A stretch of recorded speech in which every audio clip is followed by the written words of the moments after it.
예, 안녕하십니까. 여러분들의 백만장자입니다. 자, 일단 요것부터 보면서 하나하나 가보도록 하겠습니다. 자, 그리고 오늘 마이크론이 실적 발표를 했죠. 새벽에 실적 발표를 했는데 오늘 어떻게 보면 마이크론이 지금 시간 외에서 한 16% 급락을 하고 있거든요. 그거에 비해서는 삼성전자가 나름 선방하고 있는 모습이다. 어쨌든 하나하나 여러분들하고 같이 가보도록 하겠습니다.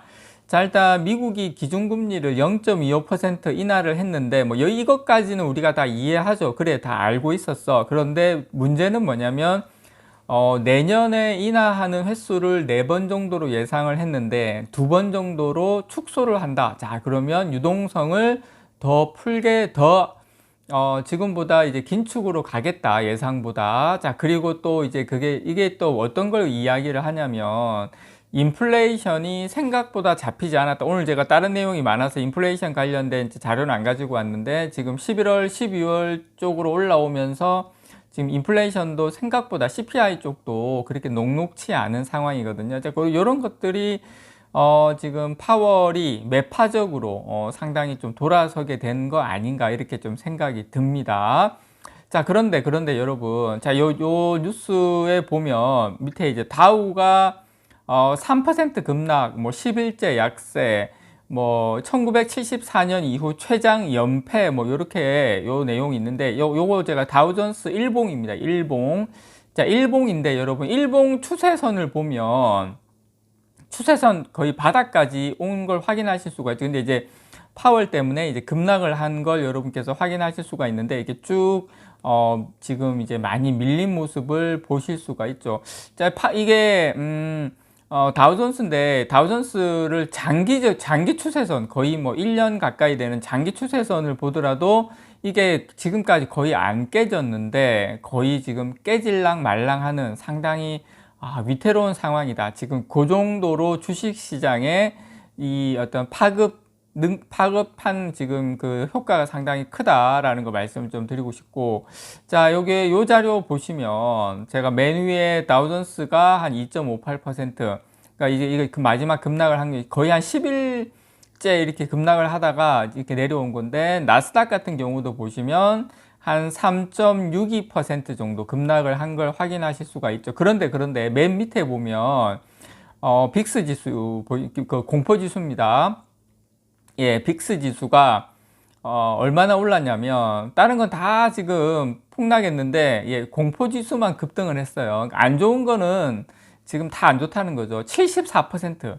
그만큼 시장이 상당히 어떤 공포에 휩싸였다. 자, 근데 우리가 이렇게 되면 빅스 지수가 이렇게 급등을 하면 뭐 항상 그런 건 아니지만 그렇게 큰 위기가 아닌데 공포지수가 급등하면, 자, 시간이 지나면 그때가 뭐였다더라? 예, 기회였다더라. 제가 방금 보여드린 다우존스도 그 1년 가까이 되는 추세선의 하락 구간에 와 있고 공포지수도 이렇게 지금 상당히 급등한 모습, 시간이 지나면 뭐다? 예, 기회였다더라. 물론 이번에도 똑같다 그건 아닙니다. 자, 그런 상황에서 자, 삼성전자 일봉을 보면 어쨌든 추세선을 보면 고점과 저점을 상당히 좁혀가고 있는 모습입니다. 그런데 지금 가격이 53,000원대거든요. 53,000원대 밑으로 가면 사실상 큰일 나죠. 예, 지금 여러분 아시는 것처럼 자, 이제 대출을 받아서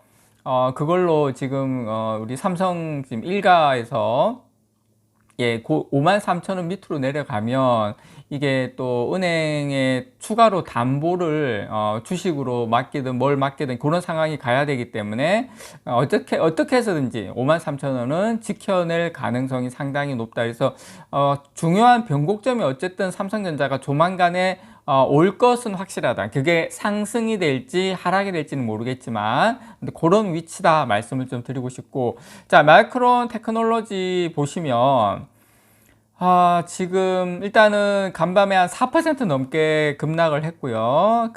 시간에도 마이너스 한 16% 가까이. 자, 이런 마이크론 상황입니다. 마이크론이 이 정도로 지금 빠지고 있는데 지금 특히 이번에 나스닥도 보셨지만 반도체주의 낙폭이 상당히 컸고 주요 반도체 기업 그 30곳으로 구성된 필라델피아 반도체 지수 같은 경우에도 보니까 3.9% 떨어졌습니다. 3.9% 떨어졌어요. 어떻게 보면 3.9%에 4.7%면 4.3% 마이크론이면 거의 비슷하게 떨어졌는데, 마이크론이 실적 발표를 했어요. 실적 발표. 자, 요거 이제 실적 발표 자료입니다. 마이크론의 실적 발표인데, 우리하고 조금 이제 달라요. 2025년 회계연도 1분기가, 그 맨 끝에서 두 번째 있는 87.1, 87.1 요겁니다. 요 실적 발표를 했는데, 요게 지금 예상치에 어떻게 보면 부합하죠. 예상치에 부합했는데 왜 이렇게 급락했습니까? 그거 좀 설명을 드릴 거예요. 어쨌든 마이크론이 실적 발표를 하고 요게 지금 맨 끝에 있는 거 89.9 이게 예상치, 그리고 이제 공식 발표 수치 70, 이거 좀 잘못된 겁니다. 요 숫자가 잘못된 거예요. 요거 이제 좀 이따 좀 설명 하나하나 드릴게요. 어쨌든 중요한 거는 시간에서 지금 거의 한 16%, 17% 가까이 지금 폭락을 했고, 지금 108.6달러였던 주가가 지금 간밤에 4% 빠지고 시간에 빠지고 하면서 거의 87달러까지 거의 지금 폭락을 하고 있는데, 이게 52주 최저가가 78달러 정도 되거든요. 거의 지금 52주 최저가 수준까지로 근접한 상태다. 그렇게 여러분께서 보시면 되고, 마이크론의 폭락은 실적 전망치입니다. 실적 전망치. 보시는 것처럼 1분기 실적 컨센서스는 뭐 부합했죠. 부합했는데 중요한 건 이제 다음 2분기 매출 가이던스로 79억 달러. 이게 지금 확정이 아니에요. 그거 파란색 진한 게 79억 달러가 공식 발표 수치인데, 이게 지금 마이크론이 79억 달러밖에 못할 것 같다. 근데 시장 예상치는 옆에 있는 89억 달러.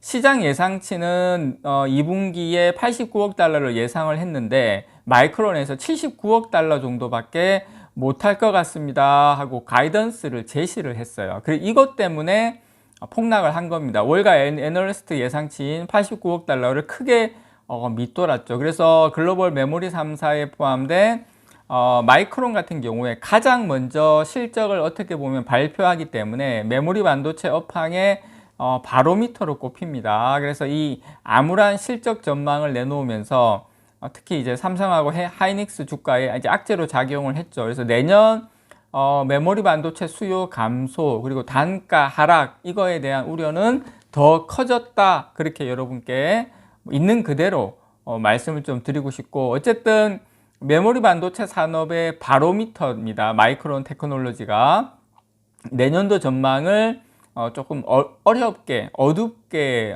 전망을 좀 했다라는 거 말씀을 좀 드리고 싶고, 자, 여기에 내용을 조금 보면 이 HBM이라든지 이 AI 반도체 시장의 지속적인 성장 가능성, 요거에 대해서는 내용을 쭉 보니까 뭐 괜찮게 보고를 했습니다. 재확인, 그 부분 성장 가능성에 대해서는 재확인을 했는데, 하지만 이제 내년 상반기에 이 레거시 범용 메모리 반도체 부문에서 발생할 재고 조정에 따른 실적 부진, 그리고 가격 하락, 요거에 대해서는 상당히 지금 부정적으로, 요게 지금 실적에 안 좋게 영향을 좀 미치고 있다. 그렇게 보시면 되고, 엎친 데 덮친 격으로 지금 달러 인덱스도 보시는 것처럼 108.1까지 올라갔죠. 달러 인덱스가.